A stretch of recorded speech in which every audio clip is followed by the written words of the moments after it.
Entrepreneur Radio with your host, Tyler Jorgenson. Welcome out to BizNinja Entrepreneur Radio. I'm your host, Tyler Jorgenson, and today we get a twofer because we got both of the co-founders from Nada Tequila. We're going to be talking about why they created it, how they're rebranding, what they're doing to innovate in the game right now. It's a competitive space, so it's always great to hear what they're doing. They're coming to us live from New York City, and we're really excited to have both of you guys here. Adam and Daniel, welcome out to the show. Thanks for having us. Thanks for having us. Absolutely. All right, we're going to go back and forth a little bit. So I'm going to start with Adam. Adam, when was the moment you first realized that you were an entrepreneur? It's kind of a crazy story. So Danny and I, we met in college, and, I wanted to be a musician growing up. So for me, I never really thought I'd end up here. We started a clothing line called Plant Outfitters, and, we started learning as we went. For us, it wasn't that we said we were going to be entrepreneurs. It was kind of a learning experience. And to get to this point, it's a lot of trial and error, but it's really, for me, just being in the fields, doing work, building brands. It's kind of gotten us here, and we'll get into that, Danny, but it's been an ever-changing process for us. Okay, so clothing line first into tequila. Daniel, talk to me. Like, what made you guys go start a clothing line? What was the idea behind that? Yeah, I mean, it's funny. To Adam's point, when I was a young kid at 5, I always found it so fascinating that everything you could buy was owned by someone.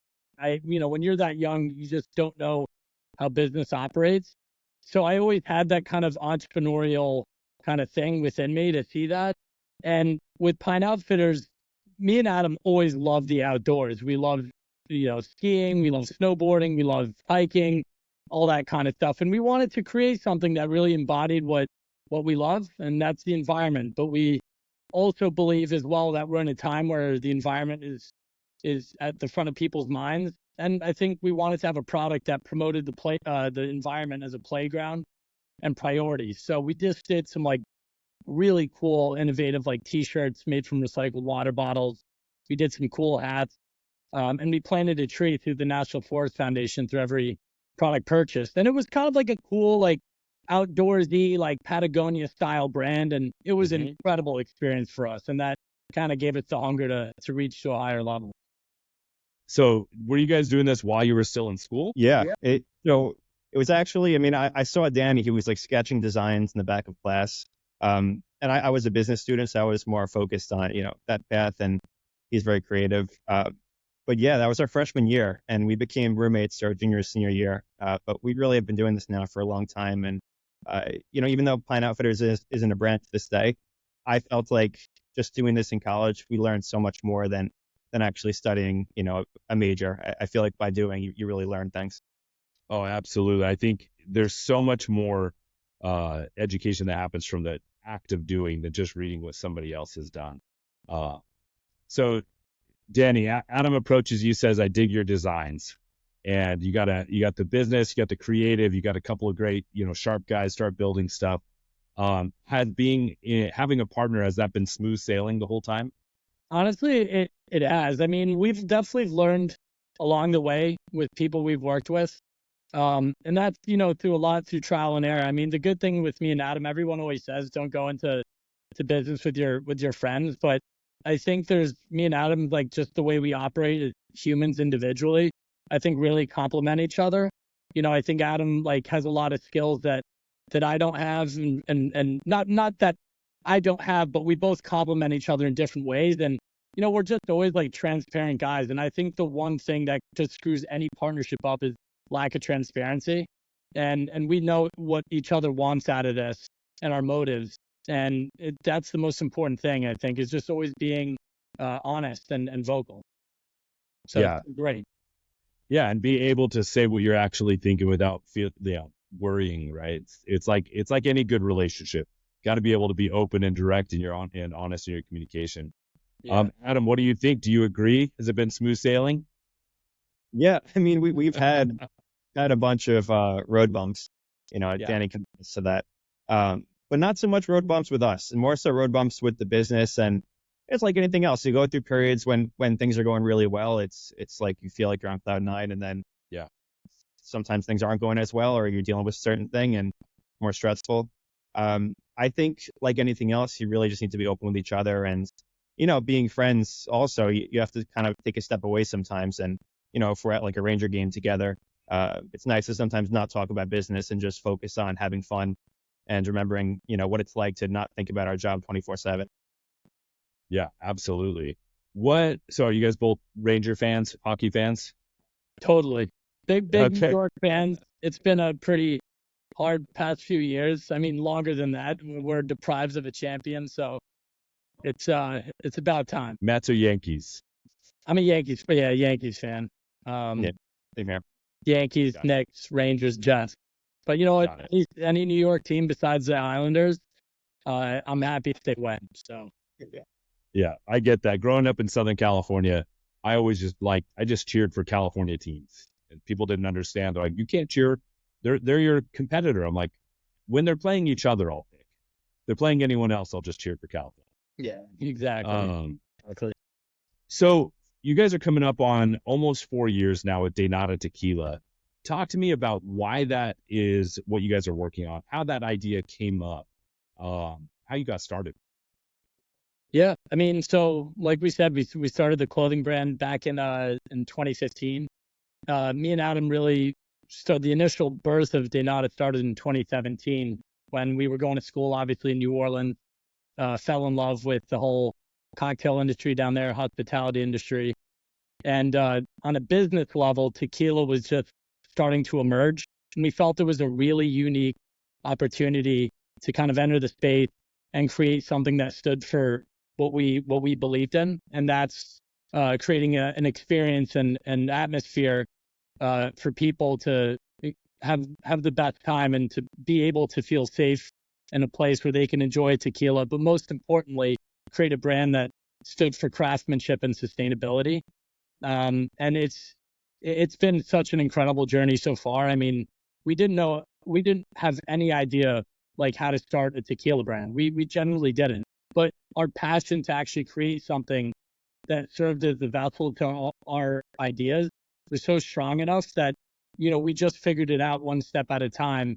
And it was all, just incredible amounts of work, but the passion was there, and it's been tremendous so far. Awesome. Thanks, Daniel. Adam, you were saying, or Daniel was saying, sustainability mattered and things like that. You guys are going through a pretty cool rebrand where you're doing some unique things in the marketplace. Talk to us about that. Yeah, so we've been doing this now for years, and about 2 years ago, we had a realization as a brand. We've always been focused on sustainability. To your point about, why we became entrepreneurs, it's always been an ever-changing plan for us. But our goal with all of this has been to do better for the environment and also make sure sustainability was a core part of our brand. So we hired an amazing creative agency called Sandstrom Partners, and the objective there was to figure out how we could be more sustainable as a brand and do more things than just, greenwashing consumers. We wanted to actually make a difference. So what we came up with and what we just launched are these cool new aluminum bottles. And we're the first to do this in tequila. So this change has been inspired by, moving the industry forward and choosing materials that are a bit more sustainable than glass. Glass is fine, but aluminum is lighter. It's more easily recycled. And it hasn't been done before in tequila. So for us, this is a really big moment, and we're pretty excited to launch it. That's cool. So this is pre-launch still? This hasn't hit market yet? It started rolling out 2 weeks ago. Awesome. We've been, boots on the ground, just selling to each bar, restaurant, liquor store we can. And the feedback has been amazing. As you can only imagine, tequila is the fastest growing spirit in the whole wine and spirits industry. People are drinking it. It's a healthier option. And there's obviously like a whole culture that comes with it. And the biggest issue these days is there's so many brands out there, and a lot of brands don't do the right job of showcasing how to make a true tequila. And our blend is made by a 5th generation distillery called the Feliciano Vivanco family. They've been making tequila for well over 100 years. And this is made by a family with passion. And so it's a combination of our ethos of sustainability and hospitality, but it's partnering with a family that does it the proper way. And I think that's what consumers deserve, is transparency. You know, younger drinkers want to know, ooh, what is this brand? What do they stand for? Is it additive free? Are they sustainable? And those kind of are all the things that we want to address, or have been addressing. Sorry. Yeah, you're good. So you mentioned that you had no idea how to launch and get into this industry. What was one of the biggest challenges that you faced as you entered this industry, and how'd you guys? The spirits business is tough. It's I don't even think we realized how tough it would be before we got into it. It's a 3-tier system, and for those that don't know what that means, basically, in order for us to sell to consumers, we need to first go through distributors. They need to sell to retailers, whether that be bars, restaurants, or liquor stores. And then after all that, those guys will sell to consumers. So for us, we have to make a lot of people happy in order to reach our end game. And it's hard to track the data in between all of that. And it's also hard to reach the end consumer.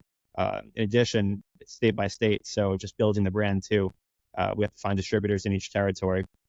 So it's definitely been challenging. We've just, we've taken our time to make good relationships, not grow the business too quickly. We're available in the New York, New Jersey, Connecticut areas right now. And our focus right now is to build a sustainable business model that can scale. We don't want to go too big too soon. Yeah, I think that's smart. There are people who have crashed just from trying to be a little bit too aggressive. Danny, as you guys are growing, you're in 3 states, those areas at least right now. What are some of the big, you don't want to go too fast, but what are some of the big goals? I mean, definitely for O&D is definitely to focus on our markets right now, build that out. But as we look into the new year and beyond, I mean, we definitely would love to open new territories like Florida, Texas, California. But I think a big thing that me and Adam are always thinking is we want to be as innovative and scrappy as possible. There's a lot of markets out there that are there's low hanging fruit. Like, you look at lower tier markets, like say like a Columbus, Ohio, Madison, Wisconsin, Tampa, Florida. There's a lot of cool markets that we could go to, and we could expand this product and really kind of build a nice ecosystem so then it could expand. I think, we all want to be available in the big states, but I think also we have to build it the right way and look in markets where all the other big dogs aren't. So for our next goal is definitely to build it out here and then look to expand our territories in 2025. Awesome. What was something that was like a big win or your first big aha moment where you're like, hey, I think that this brand is going to turn into something? I think Danny's going to want to touch on this too, because it might differ, but we had a call when we first started this brand. We were in the ideation phase at this point, with somebody who was a role model to both of us. And he gave us the advice saying that we were going to sell bottles, not cases. Looking back at it, like, he wasn't necessarily wrong. He was warning us how tough the industry is. But I think just when we launched, having that first sale, selling a case and proving that wrong in our minds, that was kind of reassurance that, all right, we could do this. We have something here.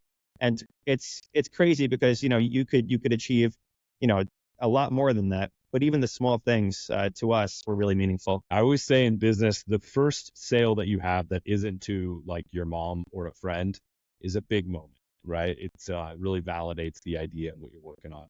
Yeah. Danny, what about you? Was there one moment early on that really just made you like really believe that this is going to turn into something? Yeah, I mean, it's interesting. I feel like any entrepreneur is actually never satisfied, and I think that goes into setting goals, all that. I think everyone in life, I think human beings are satisfied with progression, not with end goals, because what happens is when you arrive at the end goal, you start to think, well, what next? What's the next high? Because that high will only last so long. So one of the biggest moments for us was when the first bottles arrived. Me and Adam drove all the way down, about a 2-hour drive to our warehouse to pick up the first bottles. And we just had such an electric day of just actually seeing something that we've been trying to conceptualize for all these years, and seeing it in our hand was like this moment that all the challenges ahead kind of disappeared, and you were just fueled by the moment of creation, that exact feeling like, wow, we did this. And then literally the next day, you're like, okay, all the stresses of selling start hitting you, like that moment only lasts so long. But that's why I think it's so important to celebrate every small victory. And I think if you don't celebrate the small victories, ultimately you're not going to feed off of that and propel yourself forward. Yeah, I think it's important to celebrate those little things and to enjoy the process along the way instead of just waiting for one big moment. Absolutely. Adam, what lessons from your guys' first business working on Pine Outfitters, what lessons from that are you applying into the business today? Yeah, I mean, there's a lot of things. I think for us, it's the biggest lesson I took away from it was just trying to understand your consumer and find your niche in business. I think, we were a bit naive at the time, but we were so eager to start something. But looking back at it, you really want to go into a category where there's an actual need for your product and somewhat of a white space. And it's still like for us, I mean, we started thinking one thing about Deinata, it's changed to something new. But you have to find a reason for your consumer to take it. We see this in tequila now. There's so many brands. There's over 3,000 brands now. And most of them don't have the why. They don't have a reason to exist. And if you can't create a compelling reason for your consumer to buy the product, you're going to end up spending a lot of money to try to do so. So that's been a big takeaway for us. So what is the why? What makes Nada Tequila so unique and different and creating and filling a gap in the white space? Our why for Deinata is our new bottle and packaging, that new package we just brought out.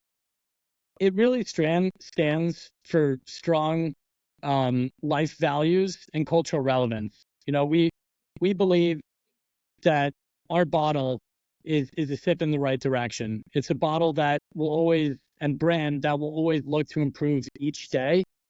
And we were always brought up, I was brought up in a household that always cared about making your guests and whoever you were and make their experience much better. And for us, we take the most pride in creating something that isn't just as impactful for the environment, but giving someone an experience where they feel like they're having a good time and all their stresses have been taken care of. And I know, like, for them, when you buy a bottle, you go through all these things, price point, all that. And I'm not trying to assume like what a consumer thinks about when they're buying a product, but when they buy Deinata, it's a reflection of who they are as a person. And that's, what we want to be able to be the brand that if someone buys our bottle, they're like, you know what, I felt good. I bought something that was family made, that was sustainable, but most importantly, was a carefree, fun time tequila. Adam, any other thoughts on that? Yeah, no, I think Danny hit the nail on the head. We like to say Deinata is made from the finest high quality decisions because our ingredients are our decisions. Every step that we've taken along the way has been with care. So we hope that translates into our product and what consumers think of it. And it's a journey. It's like you're not going to convey all that at the first glance when a consumer sees it on the shelf. I think a lot of it is measured by your actions in the market and how you build the brands, the decisions you make along the way. Yeah. So you guys are coming up on 4 years. And so you probably, you went from ideation to your initial launch. You're going through a little bit of a rebrand and relaunch right now. But what were some of the things that I know, you didn't know anything about it, right? So you had to learn the 3-tier system. But in the last year or so, what things really surprised you about the industry and about running a business like this? You really start to understand like how competitive it is and how you as a brand can't have any assumption that people will sell your brand for you. I think the worst lessons that we learned, especially going back to Pine Outfitters, was you think like you create something, you set up the platforms and the channels for people to buy it. No matter how strong your idea is, you always assume it's going to sell. And I think through learning those lessons, it's only instilled in us that we just have to work as hard as we can to every person we sell to every store, that we always have to be out there, selling this product. And all of our assumptions of where we thought this industry was going towards more, tequilas now, or we felt like 4 years ago, the tequila industry will become additive free. Now that's really starting to blossom. And now probably it'll all go towards sustainable packaging. So we want to be out there like boots on the ground. It's not going to sell for us only if we put in the work and meet as many people as possible. Gotcha. Let's go into just kind of like the day-to-day business operations of things. The brand is amazing, but a lot of the people that are on the show or listening to the show may not ever launch a tequila brand, right? But they but everyone's running business, and there's parallels in every type of business. So we got Adam, you're the co-founder and CEO. We got Danny, you're the co-founder and president. What are some of the first roles that you guys hired out as you started? Yeah, so I think that the biggest thing that we faced, and I'm sure a lot of people can relate to this that have startups, is you really wear a lot of hats. You know, when you're starting a company, you have to kind of get good at a lot of things. You don't need to be an expert, but you need to figure things out. So that's the core of how Dan and I started. I handle a lot of the operation, you know, the legal, finance, all that stuff. And Danny's really great at more so the marketing, sales, distribution, the other piece of it, which are very complementary roles. And then also, you know, we do a lot of the same things as well, but we try to divide and conquer. That's the biggest thing. So when we first looked to build out our team, the most immediate need we felt in our category was sales. And we're always looking for good sales reps that can embody the values of the brand, have that hustle to go out and sell it with us, and, you know, try to match the energy that we have about it. But it's always changing. I mean, you know, we've outsourced a lot through agencies, and there have been marketing needs and distribution needs. So it's important to be flexible. Yeah, that makes a lot of sense. And I mean, yeah, no business can exist if you don't have sales. So it makes sense that that's a priority. Danny, if you could wave a magic wand and have one like bottleneck in your business fixed, what would it be? Kind of like in the whole business, like Anywhere. anything that could be fixed. Yeah. I mean, now that we're like, you know, it's tough. You know, the most important thing is sales, right? So I think having more boots on the ground, you know, there's only so many territories me and Adam can cover. So it's almost like being able to generate like a good machine, like with sales, where, you know, we're constantly, you know, hitting stores, stuff like that. I mean, we're so confident in the branding, we're so confident in our operation. But the magic wand, for sure, I would say, look, if anything to bolster sales, you know, I'd do a rain dance for it. Yeah. So and I don't know if people really understand when you say your boots on the ground, when you say that you guys are really being, you know, have the grit that you're taking onto the streets. I don't know if people get that. Like it sounds to me like both of you are actually out there acting as your sales reps right now, really pushing the product. Explain to people what that is, what that looks like. So just like basically, as Adam was saying, in a 3-tier system, back in the day, years ago in the spirits business, you know, your distributor was really your partner. They built the brand with you. They got it into a lot of accounts. And mind you, we're with one of the best distributors in New York, Empire. They're fantastic. They know brand building. They get us great points of distribution. But a lot of sales nowadays, because there's so many brands out there, it's really the brand that generates the amount of sales. I mean, there's things we do with our distributors. We come up with strategic pricing to make it appealing for accounts. We come up with incentive programs for sales reps to really get us distribution. But all the big accounts, it's really us. You know, we dive deep into our Rolodex of accounts that we can really speak to, that we can go pitch. So like my typical day, like today, for example, I went to 4 of our top selling accounts just to make sure they're good on product, you know, to see if they needed anything, to plan like tastings at some of our liquor stores, stuff like that. So like we're literally like out on the streets. If we get any leads, like we're there. So it's a lot of driving, and it's a lot of you know, that's the biggest thing, right? Like you drive like an hour to visit 3 accounts, and then you have to drive an hour back. That's like a good 4 hours out of the day. So that's why, like with the magic wand, I think the biggest key is having boots on the ground. And that's such a big challenge because it's so socially taxing. You have to have such good energy to always be out going to stores, but we need to scale too. So it's like that's where the biggest challenge is. For sure.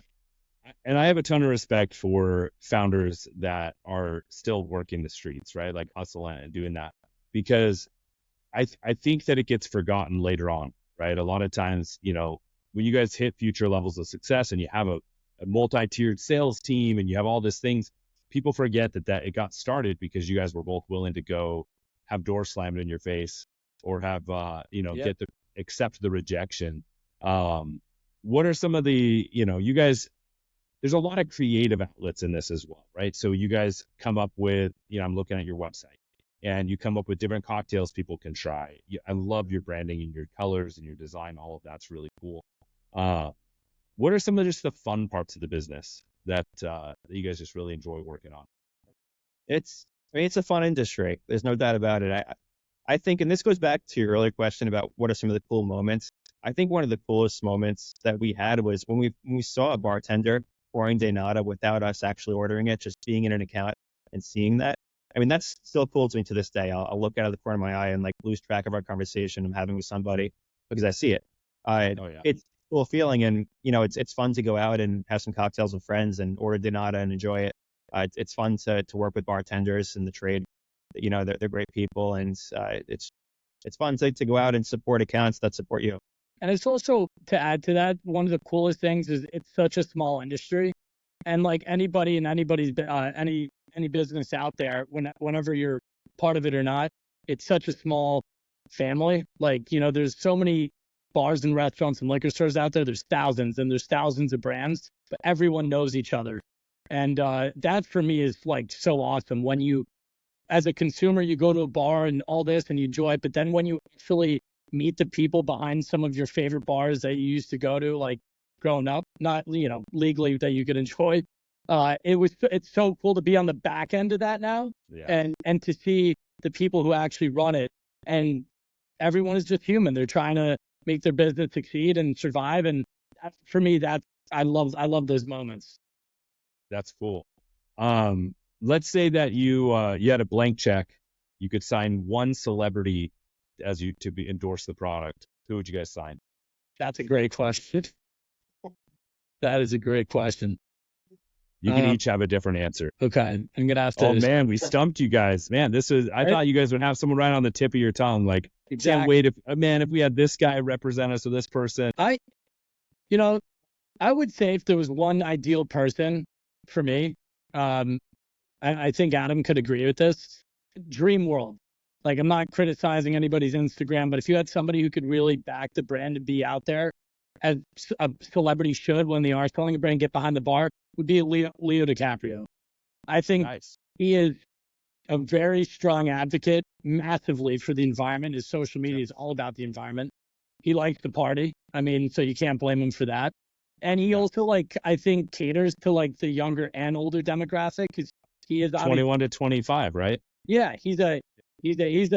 I mean, look, if you really want a brand to go mega overnight, I would say Taylor Swift would be if we're trying to quick exit, Taylor Swift endorses something, and next thing you know, you'll be overnight. But if you had to build I don't think you could. Yeah, trying to handle the manufacturing from that level. I mean, you also see Travis Kelce's vibe and her, maybe they would be a good duo. But I would say Leo DiCaprio. I think he fits the brand. Okay, sure. I like it. Now we got your wheels turning. What about you, Adam? I'm gonna say somebody that already has a tequila. That's okay. Obviously not possible, but The Rock. The Rock is, and I really admire what he's built with Terramana. He's a guy that you want to root for. Even as a competitor, me and Danny look at him with Terramana, and this guy works so hard. He's always out there promoting his brands. He's humble about it. He's a good partner, it seems. So somebody with that work ethic and ethos that can come join us and work and not just attach their face to a brand, really get out there in the streets. That's our dream. So we always look at what he's building and just have a lot of respect for that. Well, I mean, Ryan Reynolds sold off aviation, so maybe he's in the market again. So you got he's a dream too. He's awesome. Exactly. All right, now let's go local. Who, what New York person, let's say athlete. You got a New York athlete that's gonna rep Deinata. Who would it be? New York athlete right now. You know what? I think I would have to go with Aaron Judge. I think. I was gonna say, how could it not be? I mean, he's basically the Rock of baseball. Yeah, I mean, I would say the baseball community is great. I think a lot of people in the baseball community everyone loves tequila, of course, but especially baseball. Obviously, it's America's oldest, sport. The Yankees is an iconic, brand team, and I think Aaron Judge. I mean, he's such a powerful presence. I think, I think, I think that'd be amazing. Awesome. All right, we're going to wrap up with one last question for each of you, so you can just each answer this in succession here. So, Business is great, but you guys both mentioned that it's also important to still live, right? Go out and enjoy a game together. So what is one item on each of your personal bucket list you're going to accomplish in the next 12 months? Yeah. In terms of business or just No, personal. personal? Yeah. Somewhere you want to go, something you want to do, something you want to experience. Yes. Good question. I really want to go to Japan. That's for me. Hopefully in the next year I can go, but that's somewhere I've always wanted to visit. It just seems like it's an amazing place. So if I can make that happen, find a week or two to go away, that'd be perfect. I love it. Heck yeah. What about you, Danny? That's a really good question. You know what? My biggest goal, I think for me, I think especially, it's kind of like a weird avant-garde answer, but is to be present through all of like my friends, like big moments. I have a lot of friends getting engaged, getting married, stuff like that.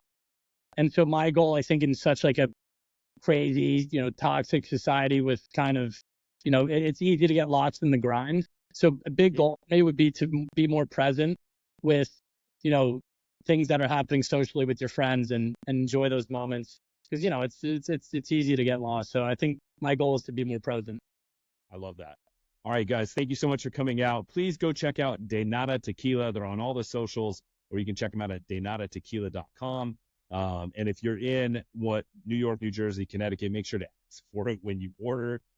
Thank you so much for listening to BizNinja Entrepreneur Radio, and to all my Biz Ninjas, wherever you're listening, watching, tuning in, or streaming, it's your turn to go out and do something.